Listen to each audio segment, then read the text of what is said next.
As I recall, I first met Mahavishnu Goswami, though he wasn't so called at the time, somewhere between 1980 and 1984 in the Soho Street Temple in central London. He had just retired, was just retiring from household life. I do recall him telling me some of his adventures in household life. I think he told me once how the kitchen ceiling caved in. I don't know whether any of his disciples have heard that story. And yet he'd also often ask me, Rasamangala, when are you getting married? I must say this ambivalence, as I then perceived it, somewhat bewildered me. Though at the same time I did have a profound sense that he was concerned for my welfare. I knew him quite well at that time, had quite a few conversations with him. I'm not completely aware of what he's done since then, and I'm happy to hear a lot of his preaching activities since then. I did see him once in London, but he was surrounded by his disciples, so it was hard to say anything to him. So I was kind of reminded of how we have a personal relationship sometimes with great souls, as well as them being, if you like, Jagat Guru. We also have a personal relationship with them. I guess for me it was a little bit like when Krishna went to Vrindavan, and the residents of Brajabhumi also went. And the residents of Brajabhumi had a close relationship with Krishna, an intimate relationship, but there they saw him surrounded by his armies, dressed in a very formal ceremonial occasion. It wasn't the same. So that reminded me of how I was actually very close at one period to Maharaj. I will tell just three memories. Those that really stick in my mind, those that are vivid in my memory for some reason or other.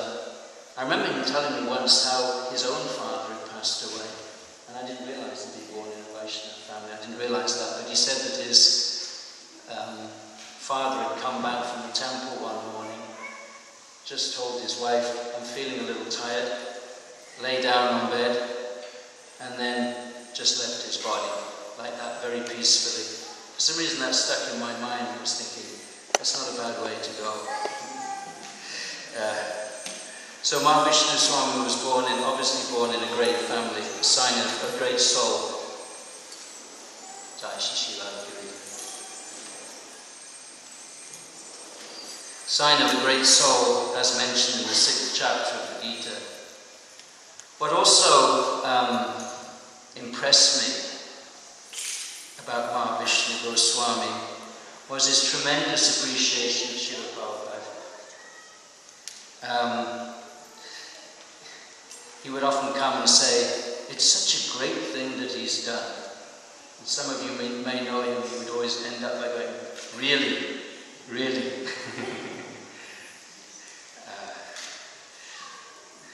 So he was astounded that people like us and myself had become Krishna conscious, and he had that appreciation of Srila Prabhupada's prowess.